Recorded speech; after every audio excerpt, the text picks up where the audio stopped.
전 세계에서 PBR이 제일 낮은 나라가 일본이고요. 그 다음이 한국입니다. PBR이 낮다라고 하는 거는 과거에는 화려했으나 미래는 좀 걱정이 많다죠. 일본에서 이런 일이 벌어지는 건데 저는 이게 그 아베노믹스 이후에 일본에서 이런 실험이 벌어지고 있다고 봅니다.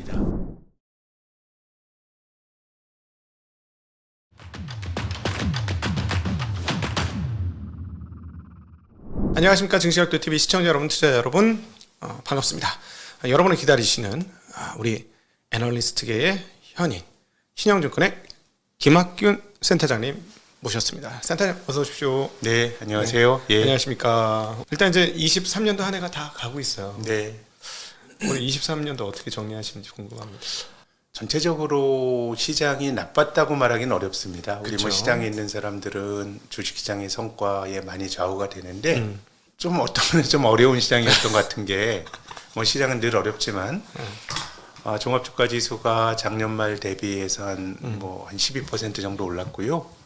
코스피는 한 20% 넘게 올랐는데 근데 이제 글로벌 평균보다는 한 평균 정도 한 것 같아요. 네. 그렇지만 이제 우리가 미국의 S&P 500은 또 한 20% 가까이 올랐고 또 나스닥은 뭐 더 많이 오르니까 조금 이제 미국보다 소외되는 느낌도 있었고 일본은 또 굉장히 추세 자체가 좋았기 때문에 역사적인 상승을 이뤘죠. 그래서 뭐 이제 글로벌한 비교에서는 살짝 한국 시장이 상대적 박탈감 같은 걸 느낄 수 있었던 것 같고 또 시장 내부적으로 보면 이제 코스피가 10% 넘게 올라가면은 사실 괜찮은데 이렇게 뭐 펀드 매니저나 이렇게 운용하는 사람들 보면 약간 쏠림이 있었어요. 네. 뭐 우리가 2차 전지 쏠림이야 다 아는 거고 또 은근히 대형주 쏠림도 있었던 게 네.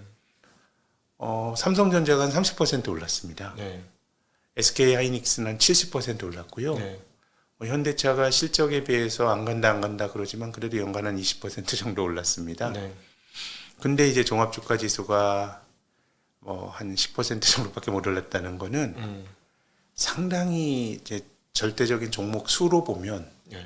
이제 평균을 밑도는 종목들이 좀 많았던 것 같거든요. 네네. 이제 그러다 보니까 글쎄요, 뭐 사람마다 다 다른데 일반화시키기는 어렵지만 좀 제 주변에서는 뭐 작년에도 힘들었지만 올해도 뭐 그렇게 썩 쉽지 않았다라고 하는 그런 분들이 많았고 또 2차 전지 같은 경우는 뭐 어쨌든 뭐 2023년을 2차 전지 빼고 말할 수는 없죠. 연간으로 보면 뭐 많이 올랐지만 네. 여름에 고점을 치고 조정받은 걸 좀 꽤 많이 네. 떨어졌기 때문에 그래서 뭐 다 다르겠지만 일률적으로 또 말하는 게 맞지 않다고 봅니다만은 저는 뭐 이렇게 썩 쉬운 시장은 아니었던 것 같습니다. 맞습니다. 저도 주변에서 이제 투자자들 보면 올해처럼 수익률이 극단적으로 차이 나는 때가 과연 있었을까? 여기서 극단적 차이라는 거는 그냥 일반인과 전문 투자자의 차이가 아니라 전문 투자자들 사이에서도 수익률이 극명하게 그리고 또 집중 투자를 할 수 있었던 사람과 네. 그렇지 못한 사람들의 네. 차이가 극명하게 그리고 네. 과거에 전통주 기반에 있었던 사람과 전기전자라든가 성장주 쪽에 잘 편입을 한 사람하고의 수익률 차이가 정말 극단적으로 많이 네. 갈라지는 한 해가 되었던 것 같습니다. 아마도 그랬을지 싶습니다. 네. 네. 그래서 저도 개인적으로는 뭐 시장 대비로는 초과 수익을 내면서 마무리가 되고 있는데 뭐 그래봐야. 그래도 뭐 열심히 잘하셨네. 아니 동안. 그래도 주변에서 얘기 들어보면 이거는 전기전자 쪽하고 예를 들어 그 말씀하셨던 그런 기업들 그다음에 엔터테인먼트 뭐 이런 쪽이 몇몇 영역에서 집중 투자를 한 사람들은 상대적으로 굉장히 고공행진을 했고 네. 그렇지 못한 사람들은 시장 수익률을 따라가기 급급했고 또 네. 심지어 이제 단타를 많이 했던 사람들은 오히려 결과적으로 좋지 않았다. 그래서 젊으신 분들, 특별히 20, 30대 분들 좀 성적이 많이, 특별히 남자들이 네. 더 안 좋았다. 그랬나요? 예. 그렇군요. 네. 어떻습니까? 이제 개인 거래 비중이 네. 70%가 넘는 날이 굉장히 많아졌습니다. 네. 그래서 보면 한 20년 전, 20년 만에 이런 흐름들이 다시 부활한 거 아닌가 네. 하는 생각이 듭니다. 뭐 개인이 이렇게 뭐 비중이 높아졌다는 거는 다른 경제 주체 비중이 줄었다는 거거든요. 그렇죠. 그거는 뭐 국내 기관 투자가들, 자산운용사나 자문사들의 영향력이 많이 약해진 거라고 봐야 되겠죠. 네. 이게 어떻게 보면 뭐 여러 가지 그 개인 투자가들이 소위 전문가들에게 돈을 안 맡기고 내가 직접 하는 거는 그런 판단의 근거들이 있겠죠. 네. 뭐 특히 기관 투자가에 대한 불신이나 과거의 뭐 학습 효과 뭐 이런 것들이 있을 테고 또 전체적으로 지식과 정보가 유통이 되는 채널이 뭐 주식 투자뿐만 아니라 뭔가 이제 전문가를 거치지 않고 바로바로 들을 수 있는 그런 채널들이 좀 많아진 것도 이것도 뭐 본질적인 이제 변화인 것 같고요. 뭐 유튜브도 마찬가지고 그래서 저는 오히려 지금은 정보가 더 많은 게 개인 투자가들에게 득이 되는 건가? 뭐 그런 생각은 듭니다.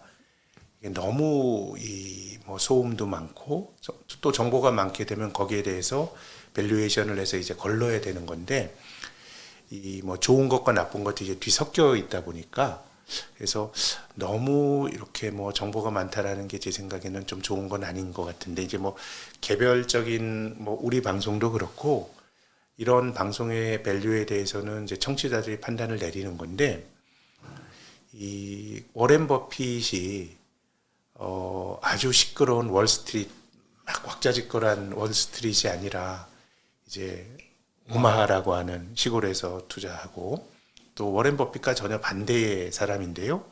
정말 20세기 초에 주식이라고 하는 게 거의 자리 잡기 전에 어떻게 보면 그때 주식시장은 좀 저는 투기판이었다라고 생각하는데 왜냐하면 뭐 기업들이 뭐 재무실적 발표도 안 하고 막 기업에게 매출이 어떻게 되냐 막 물어봐야 될 정도의 그런 상황이었어요. 지금과 같은 기업이 실적을 공시하고 했던 게 다 대공황 이후에 미국의 증권거래위원회 SEC가 만들어진 이후의 일이거든요. 네. 그럼 20세기 초에 투자하는 사람들은 뭐 차트만 보고 투자하든가 뭐 이럴 수밖에 없었거든요. 이제 네. 그 시대를 상징하는 사람이 제시 리버모어라고 하는 그렇죠.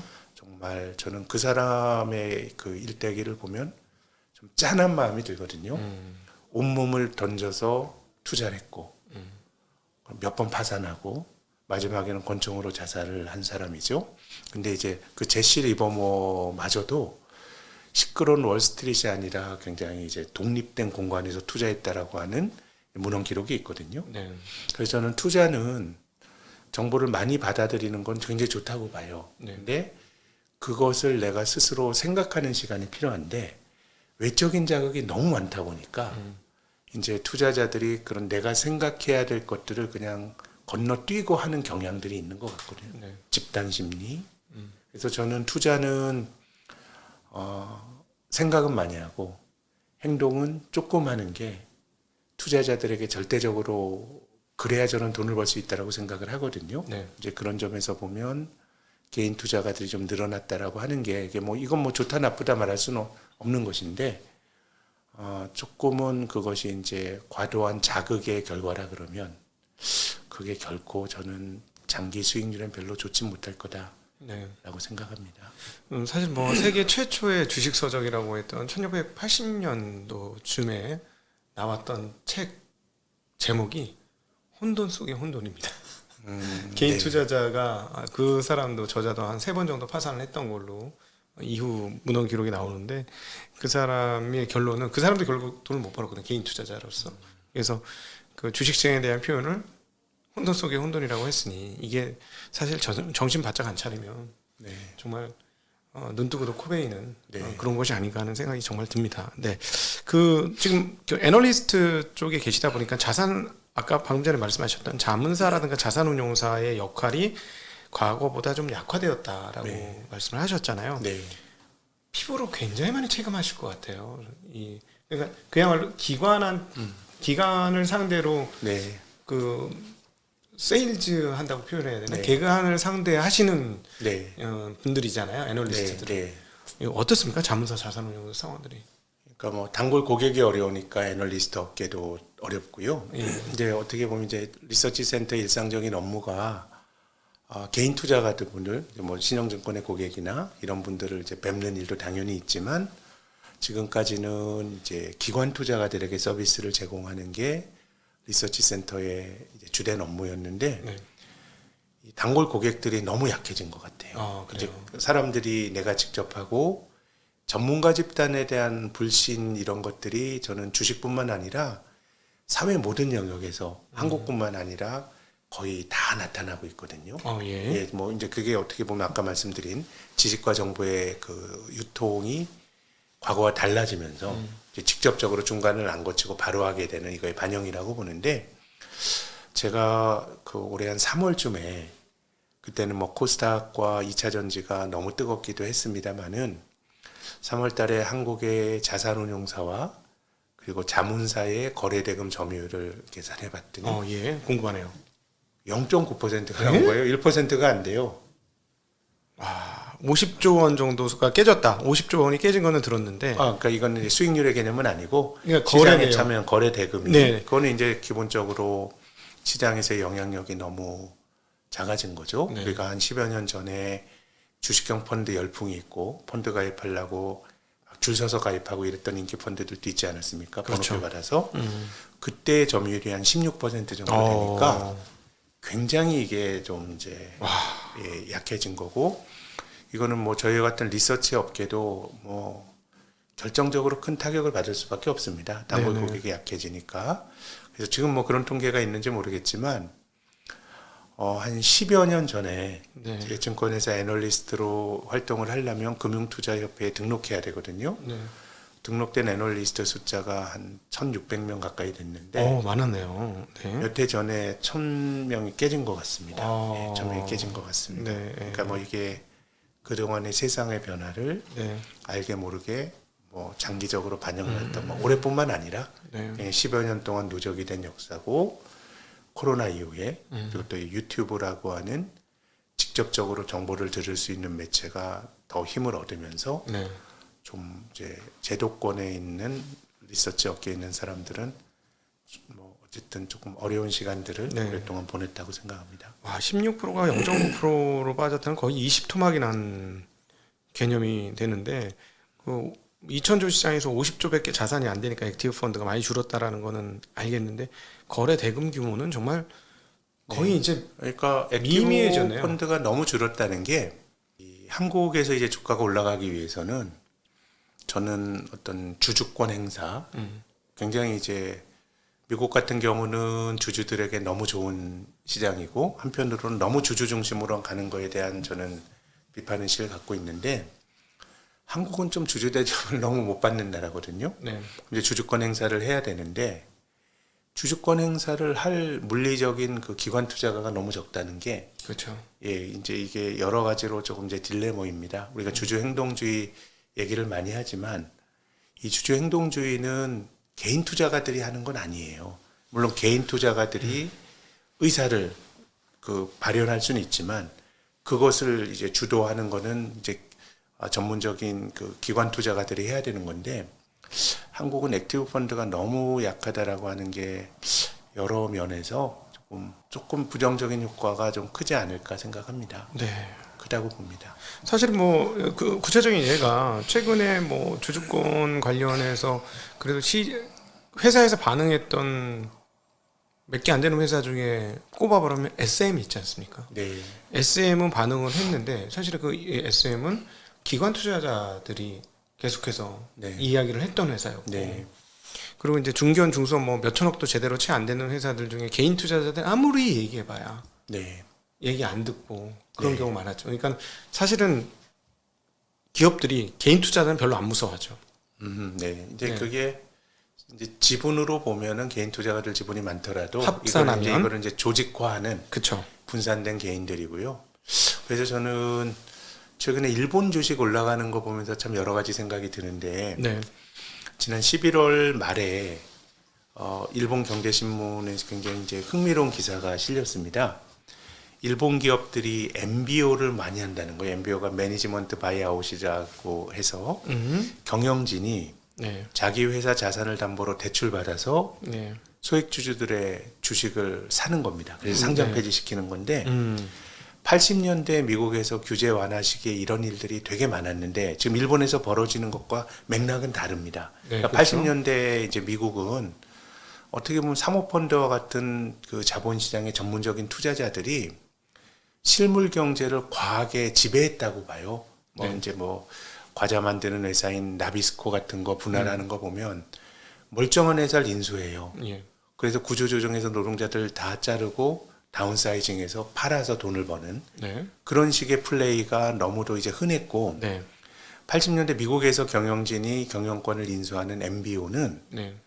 사모펀드와 같은 일을 음. 내부자가 한 거예요. 그렇죠. 나비스코가 전형적으로 그랬죠. 경영진이 뭐 그렇게 사모펀드와 막 각을 세워서 해서 결국은 목적은 똑같아요. 음. 이제 결국은 자본시장에서 차익을 노리는 건데 최근에 일본에서 벌어지고 있는 MBO는 좀 결이 다른데요. 네. 이건 뭐냐면 자본시장의 요구가 너무 드세가지고 막 배당해달라 이런저런 경영 간섭을 많이 하니까 기업 입장에서는 장기적으로 경영 활동을 하기가 어렵다는 겁니다. 아, 단기 주주의 영향력과 예. 그 소리가 커졌다는 그러니까 거죠. 주주들은 뭐 본질적으로 뭐 이제 돈이 장기 투자하는 돈도 있고 하겠지만 기본적으로는 단기주의가 좀 지배하는 세상이거든요. 네. 뭐 예를 들어서 삼성전자 주가가 올라갔을 때 그걸 뭐그 경영진은 오너들은 뭐 주가 올라간다고 팔 것도 아니고 네. 장기적으로 회사가 잘 되는 거에 대한 장기적 이해관계를 갖고 있지만 유통시장의 주주들은 뭐 6만 원에 샀다 7만 원에 늘 팔고 나올 수 있는 거다 보니까 기본적으로 이해관계가 단기적이거든요. 네. 단기적인 경향이 있죠. 속성이 있죠. 그러다 보니까 이제 일본에서는 그런 자본시장의 요구가 너무 드세니까 네. 경영진들이 MBO를 해서 상장 폐지시켜서 우리가 조금 기노배 경영을 해보겠다는 거니까 네. 80년대 미국과는 맥락이 많이 다릅니다. 근데 이제 저는 매우 신기하게 생각했던 거는 일본이라는 나라가 언제 자본시장에서 이렇게 요구가 있었을까? 일본이나 한국이나 좀 비슷한 관계 중심 자본주의입니다. 네. 한 달이 건너면 다 알고, 그러니까 뭐 적대적인 뭐 M&A 이런 거 하기 되게 힘들고 그렇죠. 이런 나라였는데 일본에서 이런 일이 벌어지는 건데 저는 이게 그 아베노믹스 이후에 일본에서 이런 실험이 벌어지고 있다고 봅니다. 그러니까 일본이 전 세계에서 PBR이 제일 낮은 나라가 일본이고요. 그 다음이 한국입니다. 예. PBR이 낮다라고 하는 거는 과거에는 화려했으나 야 미래는 좀 걱정이 많다죠. 과거에 돈을 잘 버니까 자기 자본을 많이 유보시켜 놨는데 성장성에 대한 걱정이 있으니까 주식시장의 시가총액이 자기 자본을 못 미치는 거거든요. 네. PBR 1배가. 그래서 이제 아베 때부터 이런 문제의식이 있었던 것 같아요. 야, 이게 예전에 화려한 그 고성장 시절의 기업들이 부를 많이 가지고 있었는데 이게 뭔가 그 기업들이 증식시킬 능력이 별로 없다. 그럼 그거를 활성화시키는 방법은 주주들에게 돌려주는 거거든요. 그럼 주주들이 그 돈을 받아서 소비를 하든가 아니면은 다른 생산적인 데 또 투자를 할 수 있고요.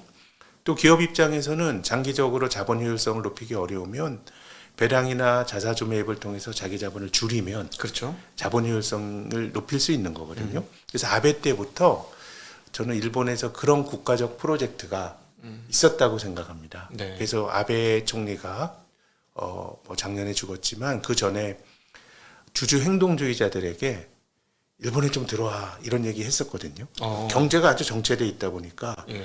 뭔가 외적인 시장의 힘으로 돈을 돌게 만드는 것이고 이것의 외적인 형태는 주주환원 확대입니다. 네. 그래서 저는 지금 일본 주가 올라가는 걸 보면 뭐 일본이 뭐 미래에 어떻게 될지는 잘 모르겠지만 본질은 과거를 팔아서 올라간다고 생각해요. 예, 예. 이 묻어있던 돈이 한번 돌면서 그것이 국가적 프로젝트고 자본시장의 압력이 커지면서 그래서 한편으로는 야 일본의 그 자본주의가 제가 10월에 일본에 가서 게이달렌이라고 하는 예. 한국의 정경영격의 이제 기업 단체 계신 분과 만났는데 네. 아주 노신사가 한탄을 하는 거예요. 야 뭐 이런 식의 일본 자본주의 원래 이런 거 아니고 네. 기업은 이제 뭐 종업원들에 대한 평생 고용도 신경을 쓰고 이런 자본주의인데 네.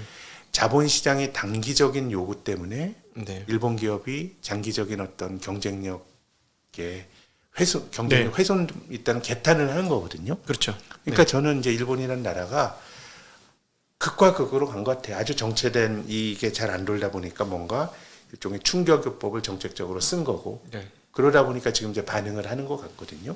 그렇게 보면 저는 한국도 그런 점에서 보면 뭐 주가 지수가 장기 정체하고 있는데 뭔가 주가 지수가 레벨업 된다 그러면 이게 뭐 기업 이익이 늘어나든가 뭐 반도체 경기 확 좋아서 레벨업 되는 게 아니고 이런 기업이 가지고 있는 부를 어떻게 한번 순환시키는 어떤 다수 주주들에게 우호적인 쪽으로 순환시키는 일종의 거버넌스 이슈가 그것이 이제 주주 친화적으로 되면 주가가 올라갈 수 있다고 보는데 일본에서 전 그런 일들이 벌어지고 있다고 생각합니다. 제가 이 부분에 대해서 정말 저도 오랫동안 고민을 하고 정말 꼭 한번 이런 질문을 하고 싶었는데 우리 센터장님이 나를 잡아주셨네요. 너무 감사한데 사실 기업의 영속성과 지속성이라는 측면에서 보면 산업자본이 우리가 쓰는 것이 나쁘진 않고 그것이 동아시아 모델에서 성공을 해서 일본이나 한국이나 중국이나가 여기까지 온 것 같아요. 네. 기업을 중심에 두고 그 정부 정책으로 정부의 어떤 자원을 밀어줬기 때문에 여기까지 온 건데 어느 정도 다 성장을 했잖아요. 네. 근데 지금 와서 보면 미국 같은 경우는 사실은 말씀하신 대로 기업의 어떤 원래적인 경영보다는 자본시장 규모가 너무 커지고 자본에 대한 자본시장의 요구에 부응하는 것들이 일반적이다 보니까 너무 쉽게 사람도 자르고 또 갑자기 고용도 했다가 또 사업도 개편하고 이렇게 끊임없이 변화하지만 그 사이에서 또 빅테크 같은 기업들이 벌떡벌떡 일어나고 사실은 20년 전에 제대로 듣지도 못하는 기업들이 지금 일어나서 미국의 중심 기업이 되고 이렇지 않습니까? 그럼 과연 그 버핏도 굉장히 반대하잖아요. 그 분기별로 실적 뽑아가지고 발표하면서 거기에 휘둘리게 하는거나 이런 것들을 네. 굉장히 반대를 하는데 네. 과연 우리나라 입장에서 여전히 우리나라는 산업자본을 주주 자본보다 훨씬 더 귀하게 여기는 나라이니 이 상태를 지속하는 게 나라의 미래를 위해서 좋을 것이냐 어떤 길을 우리가 걸어가야 좋을 것인가. 근데 그런 양적인 팽창을 계속 할 수 있다 그러면 그 전략이 맞는 것 같아요. 네. 근데 지금은 이제 그런 양적인 팽창을 하기에는 경제 환경이 한국에게 그렇게 우호적이진 않다고 봅니다. 네. 그러니까 우리는 굉장히 작은 내수였지만 세계화 시대에 가장 수혜를 받은 나라가 길게 보면 2차 세계대전 이후로 저는 한국이었다고 보고요. 네. 좀 짧게 보더라도 사회주의 블록이 이제 무너지고 중국이 세계 자본주의 체제에 편입된 한 지난 한 30여 년의 세계화의 역사에서도 한국이 가장 네, 물 드시고 천천히. 예. 큰 수혜를 본 거거든요. 그럼 이제 그런 식의 성장이 과연 가능한가? 앞으로도. 예, 전 그게 안 맞다고 봐요. 미국에 대해서 좀 부연 설명을 좀 드리면 결국 주식이라고 하는 거는 한 주당 가치의 발현입니다. 네. 근데 우리가 살아가는 세상이 자본주의라 그러잖아요. 근데 자본의 외적인 형태가 주식이에요. 자기 자본이 자본 아닙니까? 그렇죠? 그 주식이죠. 물론 이제 부채라고 하는 타인 자본도 있지만. 근데 이제 매우 흥미로운 사실은 워렌 버핏이 버핏 지수라고 하는 걸 이제 얘기를 했죠. 야, 장기적으로 보면 기업 이익은 GDP 성장률에 수렴하는 거야. 사실 정확히는 기업 이익이라기보다는 매출이 가까운 개념이지만 네. 또 뭐 순이익이란 건 또 매출과 연동이 되는 개념이니까 비슷한 거거든요. 네. 근데 이제 미국의 버핏 지수, 미국의 GDP를 그 시가총액을 GDP로 나눈 버핏 지수가 지금 뭐 200%가 여전히 넘는데 그러니까 미국 주가는 많이 올랐지만 네. 실물 경제가 많이 성장하진 않았어요. 그래서 예. 이것이 이제 뭐 그 월스트리트과 메인스트리트의 뭐 양극화 이런 식으로 표현이 많이 되는데 저는 그게 우리 시대의 기술이 가진 배타성 때문이라고 생각하는데요. 그게 왜 그러냐면 뭐 지금 이제 우리가 4차 산업혁명의 시대를 살고 있다라고 얘기를 하는데 네. 1차, 2차, 3차 산업혁명에 비하면 4차 산업혁명이 뭐니라고 물어보면 조금 뚜렷지가 않아요. 네. 왜냐하면 4차 산업혁명이 뭔가 새로운 프로덕트를 만든 건 아니에요. 그렇죠. AI라고 하는 게 어떻게 보면 좀 가능성이 있지만 네. AI라고 하는 것도 본질적으로 들어가는 인풋은 과거에 있는 자료들을 그렇죠. 효율적으로 많이 받아들이고 연산하는 거거든요. 그렇습니다. 어떻게 보면 무에서 유를 창조하는 거는 아니에요. 과거의 기술 혁신과 비교해 보면 네. 1차 산업혁명은 동력, 증기기관이라고 하는 무에서 유가 생긴 거고요. 2차 산업혁명은 전기가 그랬고요. 네. 3차 산업혁명은 PC와 인터넷이라고 네. 하는 새로운 게 생겼어요. 네. 그러니까 4차 산업혁명은 본질적으로 기존의 인류가 가지고 있었던 기술을 효율적으로 효율화시키는 거거든요. 예. 그러다 보니까 이제 이것이 산업에서 나타나는 모습은 비효율적인 플레이어들을 잡아먹으면서 효율적인 경제 주체들이 부를 가져가는 거예요. 이게 전체적으로 커진다기보다. 네. 예를 들어서 쿠팡이라고 하는 유통업체가 이제 우리가 빼놓기 힘든 우리 생활의 일부가 된 거 아닙니까? 네. 근데 우리가 쿠팡에서 가게가 안 쓰던 소비를 하는 건 아니에요. 그렇죠. 이마트 가던 거, 롯데마트 가던 걸 쿠팡에서 쓰는 거예요. 네. 그러니까 쿠팡의 약진은 기존의 오프라인 유통업체의 후퇴라고 하는 뭐 주가로 보면 뭔가 카니발리제이션이 너무 강하게 나타나는 거고 네. 몇 해 전에 우리 사회에서 이슈가 됐던 타다 같은 경우도 안 타던 택시를 타다 때문에 타는 게 아니고 타다가 들어오게 되면 기존 택시업자들이 어떻게 보면 잠식당할 거란 두려움이 있는 거거든요. 네. 그러니까 지금의 세상은 총량이 확대가 되는 양적 팽창의 시대가 아니에요. 네. 뭐 한국 경제야 뭐 성장이 둔화됐다 그러지만 미국도 그나마 글로벌 경제 중에 계속 상대적으로 낮다고 하지만 지난 10여 년 동안의 미국 경제의 연평균 성장률이 2차 세계대전 가장 낮은 1.6%밖에 안 돼요. 네. 그럼 미국 주가가 올라가는 건 뭐냐?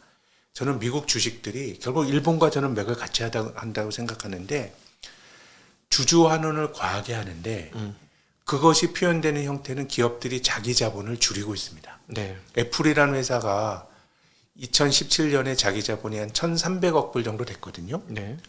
근데 2022년 결산했을 때 자기 자본은 한 500억 불 때까지 줄어들었어요. 네. 근데 자기 자본이란 게 그런 거잖아요. 우리가 아는 그 상식으로는 흑자 기업이 단기 순이익 1년 동안 돈을 벌면 그중에 주주들에게 돌려준 주주 환원을 빼면 나머지는 다 기업에 쌓이는 일종의 유보거든요. 네. 그것도 자본금이죠. 그러니까 사실. 자기 자본에 들어가는 네. 거죠. 그러니까 흑자 기업은 우리가 아는 상식에서는 기업이 돈 벌면 늘 조금씩 축적을 하면서 자기 자본이 늘어나야 되는데 네. 애플처럼 전 세계에서 가장 훌륭한 기업에 속하는 범죄 기업이 5년 동안에 자기 자본이 반토막이 됐다는 거는 자기 자본을 줄이는 거예요. 네. 그래서 애플의 ROE가 혹시 몇 %인지 떠오르실지 모르겠네요. 이 정도면 뭐 30% 훨씬 넘겠네요. 제가 뭐 따로 안 봤습니다만은. 아닙니다. 120%. 그게 우리가 아는 굉장히 엽기적인 숫자예요. 그러네. 우리가 양적 팽창 시대의 ROE는 뭐냐면 ROE라고 하는 거는 자본의 효율성이죠. 네. 분모에는 자기 자본 들어가고 분자에는 단기 순이익이 들어가는 거죠. 네. 그래서 우리가 아는 상식은 분모인 자기 자본은 고정된 값이든가 완만히 늘어나고 네. 분자인 단기 순이익을 높이는 게 자본 효율성을 높이는 방법인데 네. 애플이 120%가 넘는 그런 엽기적인 ROE가 나오는 거는 분자인 단기 순이익도 돈을 잘 벌지만 분모를 줄여서 그래요. 네. 이것이 어떻게 보면 성장이 정체된 시대의 자본 효율성을 높이는 방법으로서 미국 기업들은 자본을 줄입니다. 네. 근데 우리가 아는 자본은 팽창의 욕구가 있거든요. 그렇죠. 자기 증식하지 않으면은 저는 그거는 자본의 자격이 없는 거죠. 그래서 보통 이제 기업인들, 자본가들이 되게 이제 탐욕스러운 네. 이런 인물들로 그려지는 경우가 굉장히 많고 또 한편으로 저 같은 보통 사람의 시각에서 보면 아유 그렇게 돈 많이 벌었으면 됐지 또 무슨 욕심을 가지고 하냐라는 생각을 직관적으로 할 수 있지만 우리가 아는 전통적인 자본 또 자본의 물적인 형태인 자본가들은 그렇게 생각했으면 자본가가 못 됐을 거예요. 끊임없이 팽창하고자 하는 그런 어떤 욕망 네. 이런 거거든요. 근데 미국은 자본주의의 첨단 국가에서 자본을 줄이는 일이 발생하고 있어요. 그나마 애플처럼 자기 자본을 줄이는 회사는 양반이에요. 네. 스타벅스는 자본이 없어요. 네. 자본 잠식이에요. 회계적으로 보면 자산보다 부채가 더 많은. 그러니까 애플 같은 경우는 그동안 벌어놔서 쌓아놓은 유보금에서 주주 환원을 늘리면서 자본을 줄였는데 스타벅스나 아니면 뭐 도미노 피자나 이런 회사들은 아예 버는 것보다 더 많이 주주들에게 빚까지 내서 돌려주는 거예요. 네. 그러니까 이게 뭐냐면 성장을 못하는 세상에서는 자본을 줄이면서 자본 효율성을 높이는 거거든요. 네. 그래서 저는 우리 주가의 지배구조에 대해서 이제 말씀드린 것도 결국은 이제 팽창하는 경제에서는 뭔가 양을 늘리고 이익을 늘려가지고 자본 효율성을 높여서 이게 쉽지 않다 그러면 네. 한국도 뭔가 기업들이 가지고 있는 부가 주주 친화적으로 바뀌는 과정에서 좀 기회가 있지 않을까라는 생각을 합니다. 그러니까는 말씀하신 것에 또 대표적으로 떠오르는 기업이 보잉인데 보잉이 지난번 코로나 때 망할 뻔했어요. 그러니까요. 네, 예. 자본을 너무 많이 줄여서. 그러니까 그건 보잉도 자본 잠식 기업이거든요. 예. 한 30년 연속 흑자를 내다가 그래서 그 미국은 어떻게 보면 이제 그 주주 자본주의 과잉인 게 네. 자기 자본이라고 하는 게 어떻게 보면 생각지도 않은 일이 벌어졌을 때 기업을 지킬 수 있는 완충 장치인데 그렇죠. 이제 그게 없다 보니까 한 방에 훅 간 거거든요. 미국 네. 정부가 도와주지 않았으면 코로나 때문에 망했었죠. 네. 그렇기 때문에 저는 미국은 주주 자본주의의 과잉이고 상대적으로 주주 자본주의의 결핍이었던 나라가 뭐 한국과 일본 같은 범주의 나라인데 일본은 앞서 말씀드린 여러 가지 어떤 그 실험을 통해서 주주 자본주의 힘으로 경제에 좀 역동성을 부여하려고 하는 노력들이 나타나고 있는 것 같고 네. 그래서 이게 야 뭐 이런 식의 자본주의가 너무 좀 그 익숙치 않으시겠지만 한국에서도 예전에 박근혜 정권 때 문제의식은 조금 다릅니다만은 초과이익 환류세제라는 게 있었습니다. 네. 이것도 이제 이제 좀 잘 나가는 기업들이 부가 많이 쌓이고 경제 전반적으로 순환이 안 되다 보니까 그 당시에 이제 부총리가 최경환 부총리였는데 초과이익 환류세제 요지는 일정 규모 이상의 이익을 내는 기업들이 그 이익을 가지고 일정 부분 이상을 노동자들의 임금을 올려주든가 설비 투자에 사용하든가 배당하지 않으면 징벌적 과세를 하는 거였거든요. 네. 한국에서도 그런 거 했었어요. 네. 그렇게 본다 그러면 미국, 일본에서도 이제 그런 약간의 정부 주도의 주주권을 사실 주주권이란 건 시장에서 벌어지는 일인데 그런 판을 깔아준 건 전 아베 이후에 일본 정부였다고 생각이 되고요. 그런 자가 발전이 일어나고 있고 저게 이제 저는 그게 일본 주가를 끌어올리는 힘이고 또 미국 역시 그나마 성장을 하고 있지만 자본을 줄임으로써 극강의 자본 효율성을 가져가는. 네. 그러니까 이게 어떻게 보면 팽창된 경제 시대에 나타나는 모습과는 전혀 다른 모습이에요. 거기 적응하려고 하는 나름의 몸부림인 것 같거든요. 네. 그렇게 본다 그러면 한국의 경우도 뭐 아까 산업자본 이렇게 말씀하셨는데 이게 산업자본들과 아니면 금융자본 내지 주주 뭐 이런 대립구도는 아니지만 뭔가 팽창하기가 어렵다 그러면 가지고 있는 돈을 효율적으로 써야 된다. 그렇죠. 예. 능력이 없는 기업이 ROE가 낮은 기업이 자기 자본을 많이 들고 있으면 잘못하면 이제 PBR이 낮은 기업에 투자를 하게 되면 우리가 밸류 트랩에 빠져서 고생하게 되는 게 지금 들고 있는 자기 자본은 이만큼이지만 시가총액은 적으니까 저평가돼 있다고 생각하지만 이게 증식이 안 되고 계속 줄어들게 되면 실은 지금 저평가돼 있어도 먼 미래로 보면 가진 자본 다 많이 까먹으면 저평가가 안 될 수도 있거든요. 네. 그래서 이제 일본에서는 그런 프로젝트가 국가적 프로젝트가 저는 전개가 되고 있다고 봅니다.